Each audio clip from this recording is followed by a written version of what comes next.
Hi, I'm Heidi Borchers. In my studio I have a gallery, and in my home I have lots of things that I've made that I put on the walls. And this particular technique is one of my favorites. I love to do mixed media. It's one of my favorite things. And I found just a wonderful technique of using the Aleene's Tacky Glue for embossing look along the edges. So all you need basically is a canvas, some newspaper or a book, and a pattern. And I just kind of drew up, just kind of out of free form, a pattern of a woman, and then I have some of my handmade tissues. So let me show you how I did this.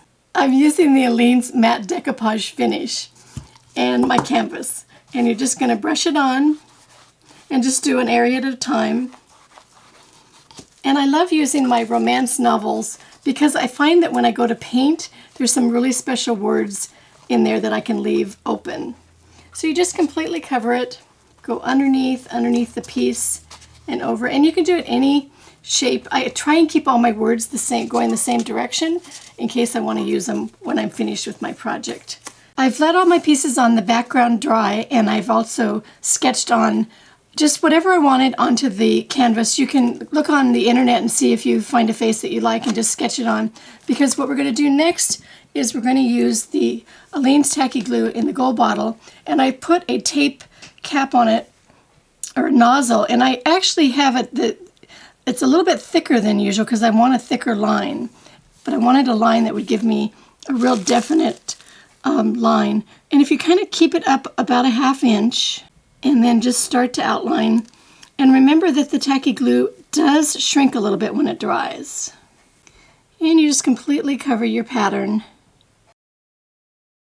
When you have all your basic outlines and you have your hair, if it flows together, here's a little tip. Take a toothpick and just take off some of that excess. And I actually took the little tip off the toothpick too to help me. And just kind of work with it a little bit because it will flow together and go into the direction that the hair is. I put another tape nozzle onto the glue nozzle. It's going to give me a finer line. See, it's a little bit thinner than the one that I had before because I want to do the eyes with a thinner line of glue. So just keep a line of glue going and do all that fine detail. Now what I also do for the center of the eye is I let that dry, and then go in and do my eye. And because otherwise it's going to flow together, and do your lips the same way. When you have all the glue on, you just want to set it aside to dry until it's completely clear. And when it's completely clear, it's going to look like this. Now we're ready to paint it. Before we get started painting, I want to show you that I did put some extra words in here. I told you earlier that you can find some words in the background sometimes. Well, I couldn't find any words, and so I put some extra little words in here, so we're going to paint around those. And we're going to paint the whole thing black. I completely have my background with my base coat, and you can see how I've just outlined the words. Now we're ready to put some color on it. I've just put a few colors to start with, but you just want to keep on layering colors on top of colors. And I usually use dark colors first, and it's just a matter of just adding them on. And I'm going to really put them all over right now because I'm going to do other colors on top. And you can wipe it off and go into another color, or you can just go right into another color. But again, it's not putting the brush directly when it's wet into the paint. And then go a little bit lighter. And you just keep adding and adding until you have the color that you want. Here's my finished design, and you can see where I build up all my color.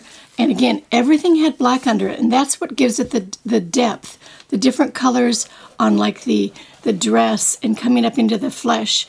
You might have to put like 3 or 4 colors of the flesh, but you can see how the black is shining through, and that's what makes this technique look so cool.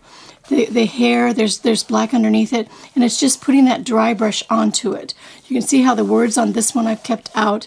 Now I love this where I went beyond. It's kind of like going outside the box. I have some wonderful tissue paper that I hand paint, and I have a video about this.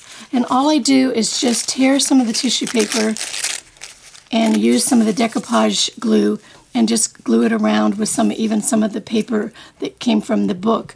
And I think that gives it a really nice effect. for all the added detail, you want to add maybe your own jewelry. I added some crystals. You can add jewelry, or you can actually do this in the glue. I just on this one did the glue, but I would put like a crystal there. And you just add what you want, and that's what makes it so mixed media and so much fun, and makes it part of who you are. Here's a few more girls from my collection. As you can see, you can do it on canvas, you can do it on wood purses. I have a whole collection of them. I think I really got obsessed with doing them. So just have fun with this technique. I'm Heidi Borchers, and I think it's cool to craft.